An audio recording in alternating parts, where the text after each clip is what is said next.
सभी भक्तजनों को मेरा निवन प्रणाम। राम राम, जय श्री कृष्णा। पूनम सिहा की दुनिया में आप सभी का बहुत बहुत स्वागत है।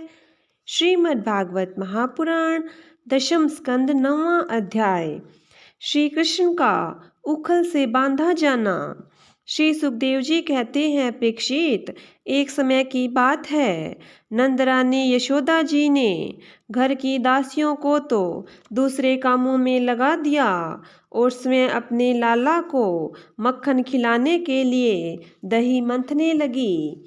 मैंने तुमसे अब तक भगवान की जिन जिन बाल लीलाओं का वर्णन किया है, जब दधी मंथन के समय वे उन सब का स्मरण करती और गाती भी जाती थी।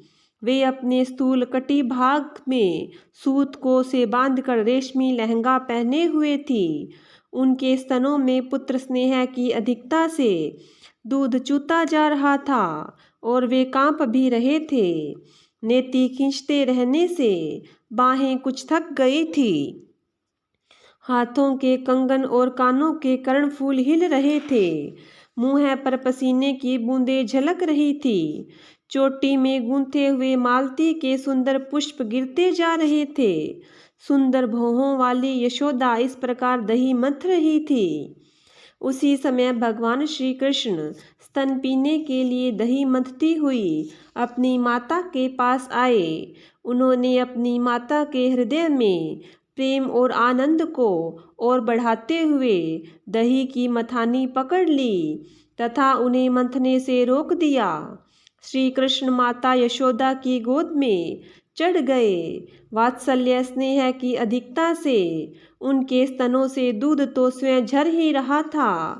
वे उन्हें पिलाने लगी और मंद मंद मुस्कान से युक्त उनका मुख देखने लगी। इतने में ही दूसरी ओर अंगीठी पर रखे हुए दूध में उफान आया। उसे देखकर यशोदा जी ने उन्हें अतृप्त ही छोड़कर जल्दी से दूध उतारने के लिए चली गई। इससे श्री कृष्ण को बहुत क्रोध आया। उनके लाल लाल होठ फड़कने लगे। उन्हें दांतों से दबाकर श्री कृष्ण ने पास ही पड़े हुए लोढ़े में दही का मटका फोड़ डाला। बनावटी आंसू आंखों में भर लिए और दूसरे घर में जाकर अकेले में बासी माखन खाने लगे। यशोदा जी ओटे हुए दूध को उतार कर फिर मंथने के घर में चली आई। वहाँ देखती है कि दही का मटका टुकड़े टुकड़े हो गया है। वे समझ गई कि यह सब मेरे लाला की ही करतूत है। साथ ही उन्हें वहाँ न देखकर यशोदा माता हंसने लगी। इधर उधर ढूंढने पर पता चला कि श्री कृष्ण एक उल्टे हुए उंखल पर खड़े हैं और छींके पर का माखन ले लेकर बंदरों को खूब लुटा रहे हैं। उन्हें यह भी डर है कि कहीं मेरी चोरी खुल न जाए, इसलिए चौकन्ने होकर चारों ओर ताकते जाते हैं। यह देखकर यशोदा रानी पीछे से धीरे धीरे उनके पास जा पहुंची। जब श्री कृष्ण ने देखा कि मेरी माँ हाथ में छड़ी लिए मेरी ओर आ रही है, तब झट से ओखली पर से कूद पड़े और डरे हुए की भांति भागे। परीक्षित, बड़े बड़े योगी तपस्या के द्वारा अपने मन को अत्यंत सूक्ष्म और शुद्ध बनाकर भी जिनमें प्रवेश नहीं करा पाने की तो बात दूर रही, उन्हें भगवान के पीछे पीछे उन्हें पकड़ने के लिए यशोदा जी दौड़ी। जब इस प्रकार माता यशोदा श्री कृष्ण के पीछे दौड़ने लगी, तब कुछ ही देर में बड़े बड़े एवं हिलते हुए नितंबों के कारण उनकी चाल धीमी पड़ गई। वेग से दौड़ने के कारण चोटी की गांठ ढीली पड़ गई। वे जो आगे बढ़ती, पीछे पीछे चोटी में गूंथे हुए फूल गिरते जाते। इस प्रकार सुंदरी यशोदा ज्यों त्यों करके उन्हें पकड़ सकी। श्री कृष्ण का हाथ पकड़कर वे उन्हें डराने धमकाने लगी। उस समय श्री कृष्ण की झांकी बड़ी विलक्षण हो रही थी। अपराध तो किया ही था, इसलिए रुलाई रोकने पर भी न रुकती थी।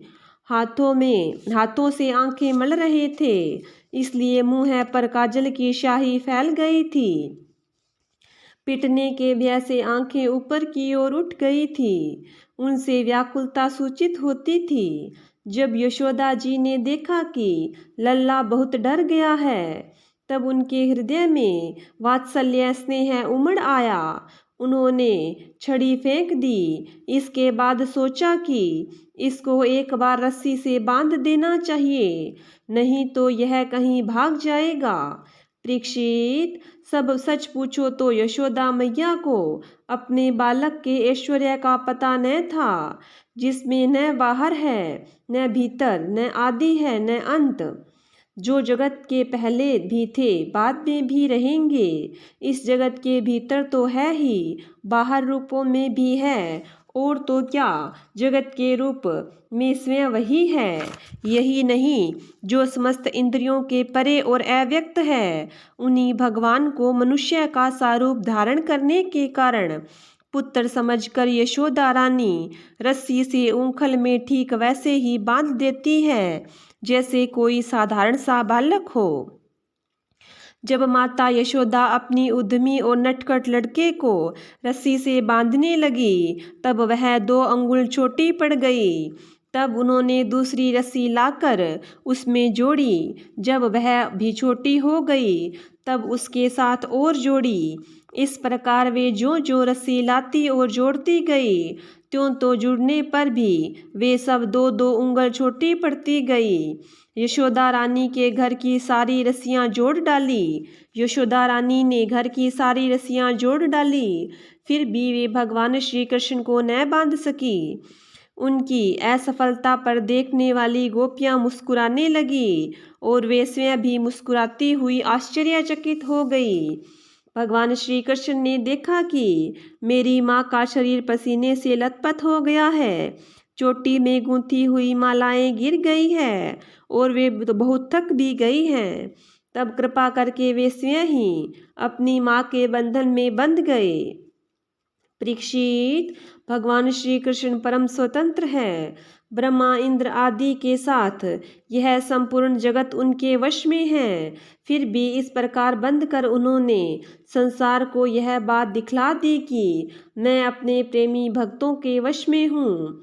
ग्वालिनी यशोदा ने मुक्तिदाता मुकुंद से जो कुछ अनिर्वचनीय कृपा प्रसाद प्राप्त किया, वह प्रसाद ब्रह्मा पुत्र होने पर भी, शंकर आत्मा होने पर भी और वक्षस्थल पर विराजमान लक्ष्मी अर्धांगिनी होने पर भी न पा सके।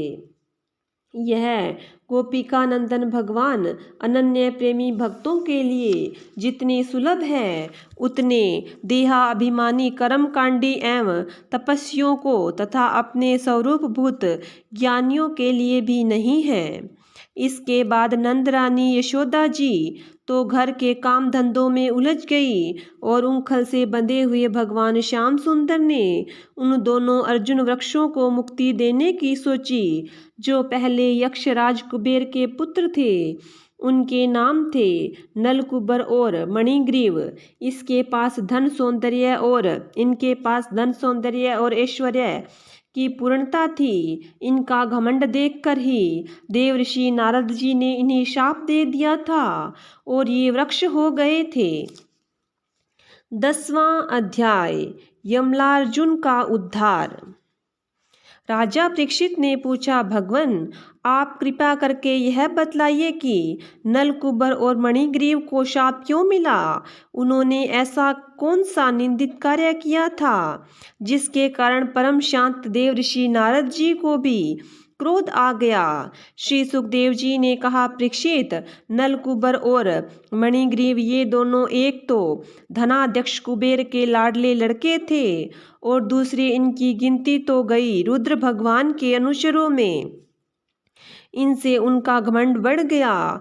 एक दिन वे दोनों मंदाकिनी के तट पर कैलाश के रमणीय उपवन में वारुणी मदिरा पीकर मदोन्मत्त हो गए थे। नशे के कारण उनकी आंखें घूम रही थी। बहुत सी स्त्रियां उनके साथ गा बजा रही थी और वे पुष्पों से लदे हुए वन में उनके साथ विहार कर रहे थे। उस समय गंगा जी में पांत के पांत कमल खिले हुए थे। वे स्त्रियों के साथ जल के भीतर घुस गए और जैसे हाथियों का जोड़ा हथनियों के साथ जल क्रीड़ा कर रहा हो, वैसे ही वे उन युवतियों के साथ तरह तरह की क्रीड़ा करने लगे। परीक्षित, संयोगवश उधर से परम समर्थ देवर्षि नारद जी आ निकले। उन्होंने उन यक्ष युवकों को देखा और समझ लिया कि ये सब समय मतवाले हो रहे हैं। देवर्षि नारद को देखकर वस्त्रहीन अप्सराएं लजा गई। शाप के डर से उन्होंने तो अपने अपने कपड़े झटपट पहन लिए, परंतु इन यक्षों ने कपड़े नहीं पहने। जब देवर्षि नारद ने देखा कि ये देवताओं के पुत्र होकर श्रीमद से अंधे और मदिरा पान करके उन्मत्त हो रहे हैं, तब उन्होंने उन पर अनुग्रह करने के लिए शाप देते हुए यह कहा। नारद जी ने कहा, जो लोग अपने प्रिय विषयों का सेवन करते हैं, उनकी बुद्धि को सबसे बढ़कर नष्ट करने वाला है श्रीमद् धन संपत्ति का नशा। हिंसा आदि रजोगुण कर्म और कुलीनता आदि का अभिमान भी उससे बढ़कर बुद्धि भ्रंशक नहीं है, क्योंकि श्रीमद के साथ साथ तो स्त्री जुआ और मदिरा भी रहती है। ऐश्वर्य मद और श्रीमद से अंधे होकर अपनी इंद्रियों के वश में रहने वाले क्रूर पुरुष अपने नाशवान शरीर को तो अजर अमर मान बैठते हैं और अपने ही जैसे शरीर वाले पशुओं की हत्या करते हैं। जिस शरीर को भूदेव, नरदेव, देव आदि नामों से पुकारते हैं, उसकी अंत में क्या गति होगी? उसमें कीड़े पड़ जाएंगे, पक्षी खाकर उसे विष्ठा बना देंगे, या वह जलकर राख का ढेर बन जाएगा। उसी शरीर के लिए प्राणियों से द्रोह करने में मनुष्य अपना कौन सा स्वार्थ समझता है? ऐसा करने से तो उसे नरक की प्राप्ति होगी। बतलाओ तो सही, यह शरीर किसकी संपत्ति है? अन्न देकर पालने वाले की है या गर्भधान कराने वाले पिता की? वह शरीर उसे 9 महीने पेट में रखने वाली माता का है अथवा माता को भी पैदा करने वाले नाना का? जो बलवान पुरुष बलपूर्वक इससे काम करा लेता है, उसका है अथवा दाम देकर खरीदने वाले का है? चिता की जिस धधकती आग में यह जल जाएगा, उसका है अथवा जो कुत्ते श्यार इसको चीत चीत कर खा जाने की आशा लगाए बैठे हैं, उसका है? यह शरीर एक साधारण सी वस्तु है, प्रकृति से पैदा होता है और उसी में समा जाता है। ऐसी स्थिति में मूर्ख पशुओं के सिवा और ऐसा कौन बुद्धिमान है जो इसको अपना आत्मा मानकर दूसरों को कष्ट पहुंचाएगा, उनके प्राण लेगा?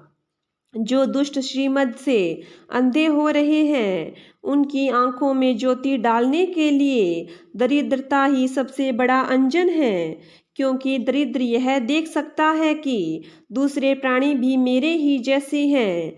जिसके शरीर में एक बार कांटा गड़ जाता है, वह नहीं चाहता कि किसी भी प्राणी को कांटा गड़ने की पीड़ा सहनी पड़े, क्योंकि उस पीड़ा और उसके द्वारा होने वाले विकारों से वह समझता है कि दूसरे को भी वैसी ही पीड़ा होती है। परंतु जिसे कभी कांटा गड़ा ही नहीं, वह उसकी पीड़ा का अनुमान नहीं कर सकता। दरिद्र में घमंड और हेकड़ी नहीं होती, वह सब तरह के मदों से बचा रहता है, बल्कि दैववश उसे जो कष्ट उठाना पड़ता है, वह उसके लिए एक बहुत बड़ी तपस्या भी है। जिसे प्रतिदिन भोजन के लिए अन्न जुटाना पड़ता है, भूख से जिसका शरीर दुबला पतला हो गया है, उस दरिद्र की इंद्रियां भी अधिक विषय भोग नहीं चाहती, सूख जाती है और फिर वह अपने भोगों के लिए दूसरे प्राणियों को सताता नहीं, उनकी हिंसा नहीं करता। यद्यपि साधु पुरुष समदर्शी होते हैं, फिर भी उनका समागम दरिद्र के लिए ही सुलभ है, क्योंकि उसके भोग तो पहले से ही छूटे हुए हैं। अब संतों के संग से उसकी लालसा तृष्णा भी मिट जाती है और शीघ्र ही उसका अंतःकरण शुद्ध हो जाता है। जिन महात्माओं के चित्त में सबके लिए समता है, जो केवल भगवान के चरणारविंदों का मकरंद रस पीने के लिए सदा उत्सुक रहते हैं, उन्हें दुर्गुणों के खजाने अथवा दुराचारियों की जीविका चलाने वाले और धन के मद से मत वाले दुष्टों की क्या आवश्यकता है। वे तो उनकी उपेक्षा के ही पात्र हैं। ये दोनों यक्ष वारुणी मदिरा का पान करके मत वाले और श्रीमत से अंधे हो रहे हैं। अपनी इंद्रियों के अधीन रहने वाले इन स्त्री लंपट यक्षों का अज्ञान जनित मद मैं चूर चूर कर दूंगा। देखो तो सही कितना अनर्थ है कि ये लोकपाल कुबेर के पुत्र होने पर भी मदोन्मत्त होकर अचेत हो रहे हैं, और इनको इस बात का भी पता नहीं है कि हम बिल्कुल नंग धड़ंग है, इसलिए ये दोनों अब वृक्ष योनि में जाने योग्य हैं। ऐसा होने से इन्हें फिर इस प्रकार का अभिमान न होगा। वृक्ष योनि में जाने पर भी मेरी कृपा से इन्हें भगवान की स्मृति बनी रहेगी, और मेरे अनुग्रह से देवताओं के 100 वर्ष बीतने पर इन्हें भगवान श्री कृष्ण का सानिध्य प्राप्त होगा, और फिर भगवान के चरणों में परम प्रेम प्राप्त करके ये अपने लोक को चले जाएंगे। श्री सुखदेव जी कहते हैं, देव ऋषि नारद इस प्रकार कहकर भगवान नर नारायण के आश्रम पर चले गए। नलकुबर और मणिग्रीव ये दोनों एक ही साथ अर्जुन वृक्ष होकर यमलार्जुन नाम से प्रसिद्ध हुए। भगवान श्री कृष्ण ने अपने परम प्रेमी भक्त देव ऋषि नारद जी की बात सत्य करने के लिए धीरे धीरे ऊंखल घसीटते हुए उस ओर प्रस्थान किया जिधर यमलार्जुन वृक्ष थे। भगवान ने सोचा कि देव ऋषि नारद मेरे अत्यंत प्यारे हैं और ये दोनों भी मेरे भक्त कुबेर के लड़के हैं, इसलिए महात्मा नारद ने जो कुछ कहा है उसे मैं ठीक उसी रूप में पूरा करूँगा। यह विचार करके भगवान श्री कृष्ण दोनों वृक्षों के बीच घुस गए। वे तो दूसरी ओर निकल गए, परंतु उखल टेढ़ा होकर अटक गया। दामोदर भगवान श्री कृष्ण की कमर में रस्सी कसी हुई थी। उन्होंने अपने पीछे लुढ़कते हुए ऊंखल को जो ही तनिक जोर से खींचा, त्यों ही पेड़ों की सारी जड़ें उखड़ गई। समस्त बल विक्रम के केंद्र भगवान का तनिक सा जोर लगते ही पेड़ों के तने, शाखाएं, छोटी छोटी डालियां और एक एक पत्ते कांप उठे, और वे दोनों बड़े जोर से तड़तड़ाते हुए पृथ्वी पर गिर पड़े। उन दोनों वृक्षों में से अग्नि के समान तेजस्वी 2 सिद्ध पुरुष निकले। उनके चमचमाते हुए सौंदर्य की दिशाएं दमक उठी। उन्होंने संपूर्ण लोकों के स्वामी भगवान श्री कृष्ण के पास आकर उनके चरणों में सिर रखकर प्रणाम किया और हाथ जोड़कर शुद्ध हृदय से वे उनकी इस प्रकार स्तुति करने लगे। उन्होंने कहा, सच्चिदानंद घन स्वरूप, आपको अपनी ओर आकर्षित करने वाले, सबको अपनी ओर आकर्षित करने वाले परम योगेश्वर श्री कृष्ण, आप प्रकृति से अतीत स्वयं पुरुषोत्तम हैं। वेदज्ञ ब्राह्मण यह बात जानते हैं कि यह व्यक्त और अव्यक्त संपूर्ण जगत आपका ही रूप है। आप ही समस्त प्राणियों के शरीर, प्राण, अंतःकरण और इंद्रियों के स्वामी हैं तथा आप ही सर्वशक्तिमान काल है, सर्वव्यापक एवं अविनाशी ईश्वर हैं। आप ही महतत्व हैं और वह प्रकृति है जो अत्यंत सूक्ष्म और सत्वगुण, रजोगुण और तमोगुण रूपा है। आप ही समस्त स्थूल और सूक्ष्म शरीरों के कर्म है, भाव, धर्म और सत्ता को जानने वाले सबके साक्षी परमात्मा हैं। वृत्तियों से ग्रहण किए जाने वाले प्रकृति के गुणों और विकारों के द्वारा आप पकड़ में नहीं आ सकते। स्थूल और सूक्ष्म शरीर के आवरण से ढका हुआ ऐसा कौन सा पुरुष है जो आपको जान सके, क्योंकि आप तो उन शरीरों के पहले भी एक रस विद्यमान थे। समस्त प्रपंच के विधाता भगवान वासुदेव को हम नमस्कार करते हैं। प्रभु, आपके द्वारा प्रकाशित होने वाले गुणों से ही आपने अपनी महिमा को छिपा रखी है। परब्रह्म श्री कृष्ण, परब्रह्म स्वरूप श्री कृष्ण, हम आपको नमस्कार करते हैं। आप प्राकृत शरीर से रहित है, फिर भी जब आप ऐसे पराक्रम प्रकट करते हैं तो साधारण शरीरधारियों के लिए शक्य नहीं है, और जिनसे बढ़कर तो क्या, जिनके समान भी कोई नहीं कर सकता।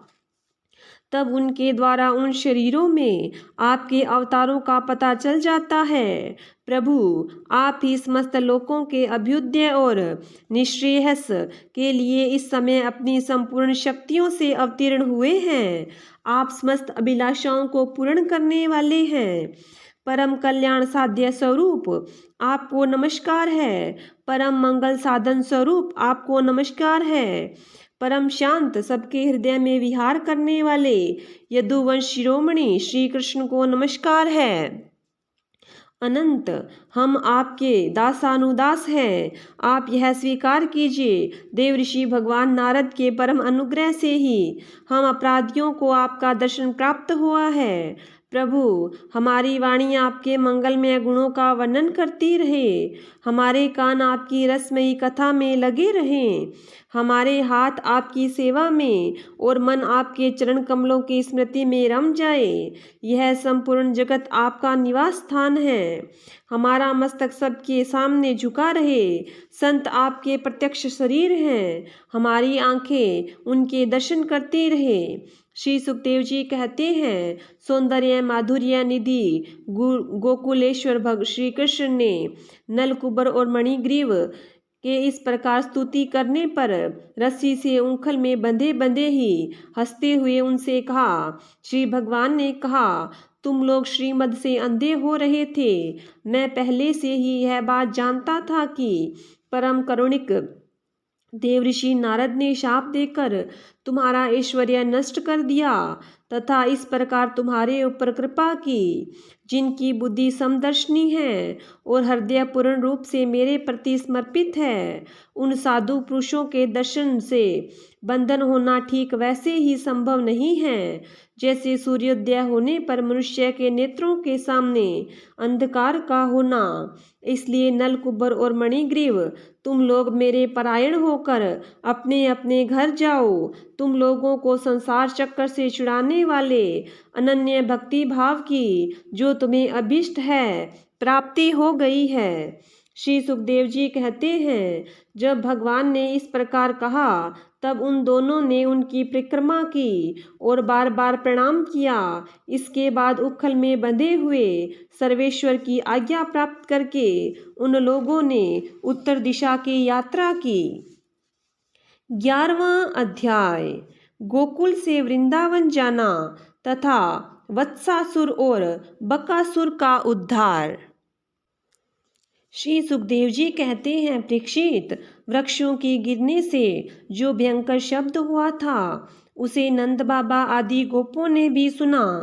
उनके मन में यह शंका हुई कि कहीं बिजली तो नहीं गिरी। सब के सब भयभीत होकर वृक्षों के पास आ गए। वहां पहुंचने पर उन लोगों ने देखा कि दोनों अर्जुन के वृक्ष गिरे हुए हैं।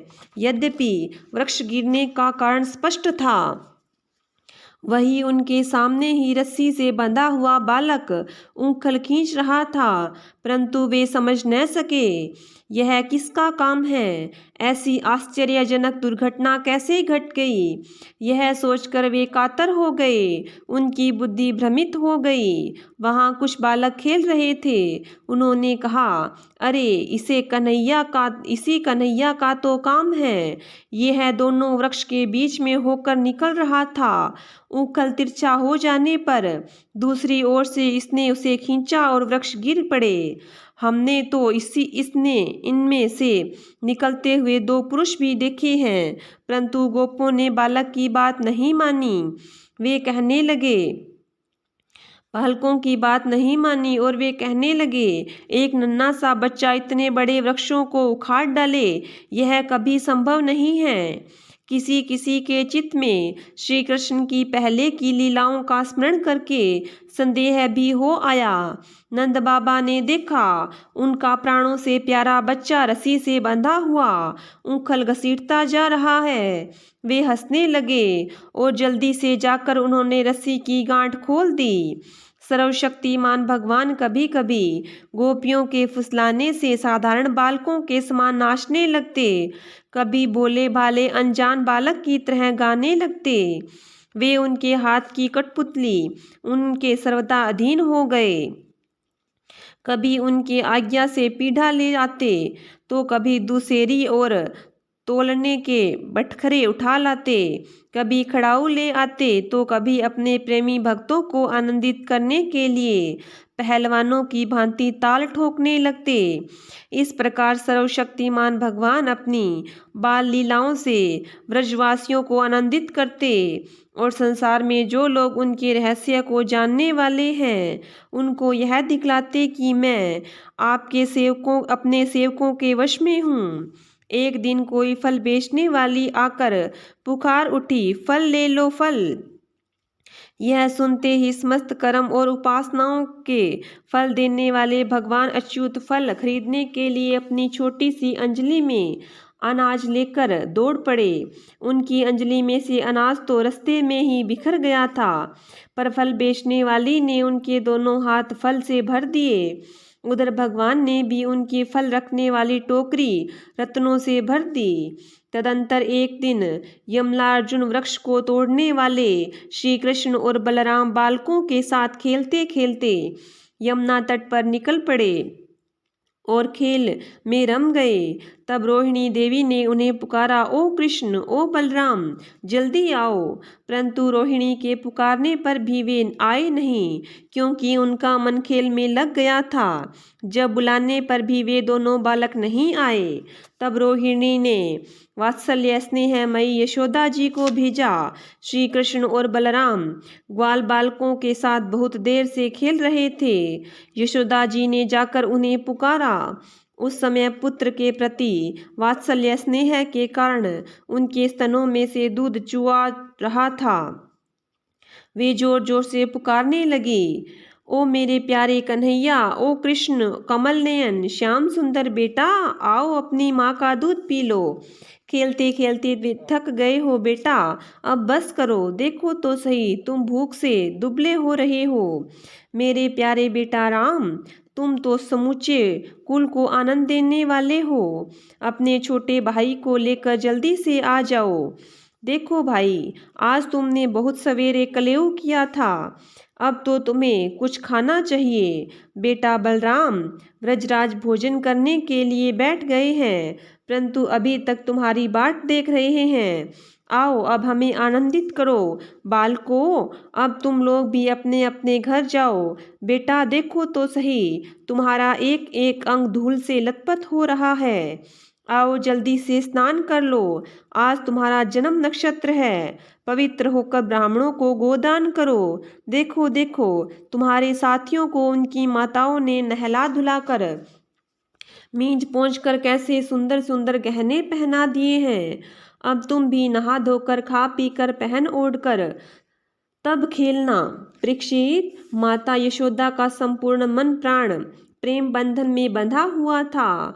वे चराचर जगत के शिरोमणि भगवान को अपना पुत्र समझती और इस प्रकार कहकर एक हाथ से बलराम तथा दूसरे हाथ से श्री कृष्ण को पकड़कर अपने घर ले आई। इसके बाद उन्होंने पुत्र के मंगल के लिए जो कुछ करना था वह बड़े प्रेम से किया। जब नंद बाबा आदि बड़े बूढ़े गोपों ने देखा कि महावन में तो बड़े बड़े उत्पात होने लगे हैं, तब वे लोग इकट्ठे होकर अब ब्रजवासियों को क्या करना चाहिए इस विषय पर विचार करने लगे। उनमें से एक गोप का नाम था उपनंद। वे अवस्था में तो बड़े थे ही, ज्ञान में भी बड़े थे। उन्हें इस बात का पता था कि किस समय किस स्थान पर किस वस्तु को पर से कैसा व्यवहार करना चाहिए।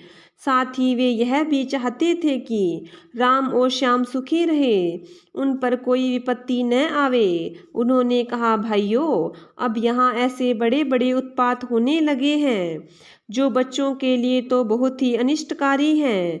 इसलिए यदि हम लोग गोकुल और गोकुलवासियों का भला चाहते चाहते हैं तो हमें यहाँ से अपना डेरा डंडा उठाकर कूच कर देना चाहिए। देखो, यह सामने बैठा हुआ नंदराय का लाडला सबसे पहले तो बच्चों के लिए कालस्वरूपिणी हत्यारी पूतना के चंगुल से किस प्रकार छूटा। इसके बाद भगवान की दूसरी कृपा यह हुई कि इसके ऊपर उतना बड़ा छकड़ा गिरते गिरते बचा। पवंडर रूपधारी दैत्य ने तो इसे आकाश में ले जाकर बड़ी भारी विपत्ति मृत्यु के मुख में ही डाल दिया था। परंतु वहां से जब वह चट्टान पर गिरा तब भी हमारे कुल के देवेश्वरों ने ही इस बालक की रक्षा की। यमलार्जुन वृक्षों के गिरने के समय उनके बीच में आकर भी यह या कोई और बालक न मरा। इससे भी यही समझना चाहिए कि भगवान ने हमारी रक्षा की। इसलिए जब तक कोई बहुत बड़ा अनिष्टकारी अरिष्ट हमें और हमारे व्रज को नष्ट न कर दे तब तक ही हम लोग अपने बच्चों को लेकर अनुचरों के साथ यहाँ से अन्यत्र चलें। वृंदावन नाम का एक वन है, उसमें छोटे छोटे और बहुत से नए नए हरे भरे वन हैं। वहाँ बड़ा ही पवित्र पर्वत, घास और हरी भरी लता वनस्पतियाँ हैं। हमारे पशुओं के लिए तो वह बहुत ही हितकारी है। गोप गोपी और गायों के लिए वह केवल सुविधा का ही नहीं, सेवन करने योग्य स्थान है। सो यदि तुम सब लोगों को यह बात जचती हो तो आज ही हम लोग वहाँ के लिए कूच कर दें। देर न करो, गाड़ी चकड़े जोतो और पहले गायों को, जो हमारी एकमात्र संपत्ति है, वहाँ भेज दें। उपनंद की बात सुनकर सभी गोपों ने एक स्वर में कहा, बहुत ठीक है, बहुत ठीक। इस विषय में किसी का भी मतभेद न था। सब लोगों ने अपनी झुंड की झुंड गायें इकट्ठी की और चकड़ों पर घर की सब सामग्री लादकर वृंदावन की यात्रा की।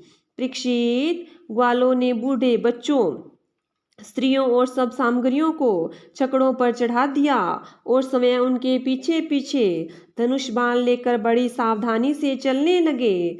उन्होंने गऊ और बछड़ों को तो सबसे आगे कर दिया और उसके पीछे सींगी और तुरही जोर जोर से बजाते हुए चले। उनके साथ ही साथ पुरोहित लोग भी चल रहे थे। गोपियां अपने अपने वक्षस्थल पर नई केसर लगाकर, सुंदर सुंदर वस्त्र पहनकर, गले में सोने का हार धारण किए हुए रथों पर सवार थी और बड़े आनंद से भगवान श्री कृष्ण की लीलाओं के गीत गाती जाती थी। यशोदा रानी और रोहिणी जी भी वैसे ही सज सवर कर अपने प्यारे पुत्र श्री कृष्ण तथा बलराम के साथ एक चकड़े पर शोभायमान हो रही थी। वे अपने दोनों बालकों की तोतली बोली सुन सुनकर भी आघाती न थी और सुनाना चाहती थी। वृंदावन बड़ा ही सुंदर वन है, चाहे कोई भी ऋतु हो वहाँ सुख ही सुख है। उसमें प्रवेश करके ग्वालों ने अपने छकड़ों को अर्धचंद्राकार मंडल बांधकर खड़ा कर दिया और अपने गोधन के रहने योग्य स्थान बना लिया। परीक्षित, वृंदावन का हरा भरा वन, अत्यंत मनोहर गोवर्धन पर्वत और यमुना नदी के सुंदर सुंदर पुलिनों को देखकर भगवान श्री कृष्ण और बलराम जी के हृदय में उत्तम प्रीति का उदय हुआ। राम और श्याम दोनों ही अपनी तोतली बोली और अत्यंत मधुर बालोचित लीलाओं से गोकुल की ही तरह वृंदावन में भी व्रजवासियों को आनंद देते रहे। थोड़े ही दिनों में समय आने पर वे बछड़े चराने लगे। दूसरे ग्वाल बालों के साथ खेलने के लिए बहुत सी सामग्री लेकर वे घर से निकल पड़ते और गायों के रहने के स्थान के पास ही अपने बछड़ों को चराते। श्याम और राम कहीं बांसुरी बजा रहे थे तो कहीं गुलेल या ढेलवास के ढेले या गोलियां फेंक रहे थे। किसी समय अपने पैरों के घुंघरू पर तान छेड़ रहे थे तो कहीं बनावटी गाय और बैल बनकर खेल रहे थे। एक और देखिए तो सांड बनकर हंकड़ते हुए आपस में लड़ रहे थे तो दूसरी ओर मोर, कोयल, बंदर आदि पशु पक्षियों की बोलियां निकाल रहे थे। परीक्षित, इस प्रकार सर्वशक्तिमान भगवान साधारण बालकों के समान खेलते रहते। एक दिन की बात है, श्याम और बलराम अपने प्रेमी सखा ग्वाल बालों के साथ यमुना तट पर बछड़े चरा रहे थे। उसी समय उन्हें मारने की नीयत से एक दैत्य आया। भगवान ने देखा कि वह बनावटी बछड़े का रूप धारण करके बछड़ों के झुंड में मिल गया। वे आंखों के इशारे से बलराम जी को दिखाते हुए धीरे धीरे उसके पास पहुंच गए। उस समय ऐसा जान पड़ता था मानो वे दैत्य को तो पहचानते नहीं और उस हट्टे कट्टे सुंदर बछड़े पर मुग्ध हो गए हैं। भगवान श्री कृष्ण ने पूंछ के साथ उसके दोनों पिछले पैर पकड़कर आकाश में घुमाया और मर जाने पर केत के वृक्ष पर पटक दिया। उसका लंबा तकड़ा दैत्य शरीर बहुत से केत के वृक्षों को गिराकर स्वयं भी गिर पड़ा। यह देखकर ग्वाल बालों की आश्चर्य की सीमा न रही। वे वाह वाह प्यारे कन्हैया की प्रशंसा करने लगे। देवता भी बड़े आनंद से फूलों की वर्षा करने लगे। परीक्षित, जो सारे लोगों के एकमात्र रक्षक हैं, वे ही श्याम और बलराम अब वत्सपाल बछड़ों के चरवाहे बने हुए हैं। वे तड़के ही उठकर कलेवे की सामग्री ले लेते और बछड़ों को चराते हुए एक वन से दूसरे वन में घुमा करते। एक दिन की बात है, सब ग्वाल बाल अपने झुंड के झुंड बछड़ों को पानी पिलाने के लिए जलाशय के तट पर गए। उन्होंने पहले बछड़े को जल पिलाया और फिर स्वयं पी लिया। ग्वाल बालों ने देखा कि वहाँ एक बहुत बड़ा जीव बैठा हुआ है।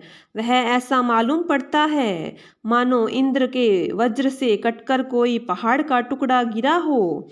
ग्वाल बाल उसे देखकर डर गए। वह बक नाम का एक बड़ा भारी असुर था जो बगुले का रूप धर के वहां आया था। उसकी चोंच बड़ी तीखी थी और वह स्वयं भी बड़ा बलवान था। उसने झपटकर श्री कृष्ण को निगल लिया।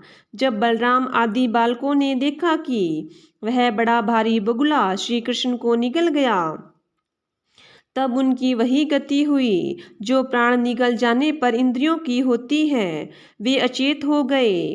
परीक्षित, श्री कृष्ण लोक पितामह हैं, ब्रह्मा के भी पिता हैं। वे लीला से ही गोपाल बालक बने हुए हैं। जब वे बुगले के तालू के नीचे पहुँचे तब वे आग के समान उसका तालू जलाने लगे। अतः उस दैत्य ने श्री कृष्ण के शरीर पर बिना किसी प्रकार घाव किए ही झटपट उन्हें उगल लिया और फिर बड़े क्रोध से अपनी कठोर चोंच से उस पर चोट करने के लिए टूट पड़ा। कंस का सखा बकासुर अभी भक्त वत्सल भगवान श्री कृष्ण पर झपट ही रहा था कि उन्होंने अपने दोनों हाथों से उसके दोनों ठोर पकड़ लिए और ग्वाल बालों के देखते देखते खेल ही खेल में उसे वैसे ही चीर डाला जैसे कोई विरण गाडर जिसकी जड़ का खस होता है को चीर डाले। इससे देवताओं को बड़ा आनंद हुआ। सभी देवता भगवान श्री कृष्ण पर नंदनवन की बेला, चमेली आदि के फूल बरसाने लगे तथा नगाड़े, शंख आदि बजाकर एवं स्तोत्रों के द्वारा उनको प्रसन्न करने लगे। यह सब देखकर सब के सब ग्वाल बाल आश्चर्यचकित हो गए। जब बलराम आदि बालकों ने देखा कि श्री कृष्ण बुगले के मुंह से निकलकर हमारे पास आ गए हैं, तब उन्हें ऐसा आनंद हुआ मानो प्राणों के संचार से इंद्रियां सचेत और आनंदित हो गई हो। सब ने भगवान को अलग अलग गले लगाया। इसके बाद अपने अपने बछड़े हाँक कर सब वृज में आए। वहां उन्होंने घर के लोगों से सारी घटना कह सुनाई।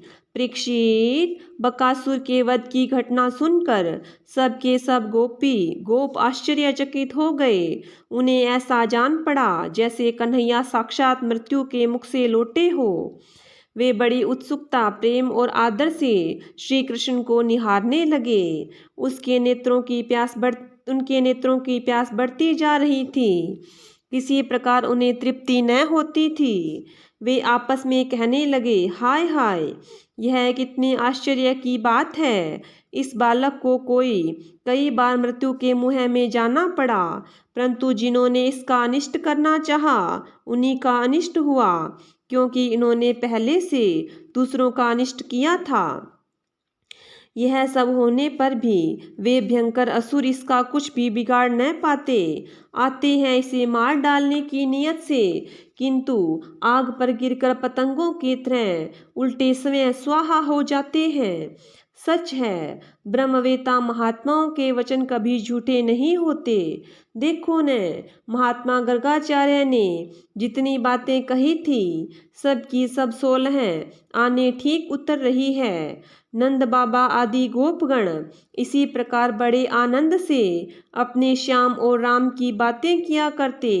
वे उनमें इतने तन्मय रहते कि उन्हें संसार के दुख संकटों का कुछ पता ही न चलता। इसी प्रकार श्याम और बलराम ग्वाल बालों के साथ कभी आंख मिचोली खेलते, तो कभी पुल बांधते, कभी बंदरों की भांति उछलते कूदते, तो कभी और कोई विचित्र खेल करते। इस प्रकार के बालोचित खेलों से उन दोनों ने ब्रिज में अपनी बाल्य अवस्था व्यतीत करी। श्रीमद् भागवत महापुराण 10वीं स्कंद 11वां अध्याय समाप्त। बोलिए विष्णु भगवान की जय हो। बोलिए कृष्ण भगवान की जय हो।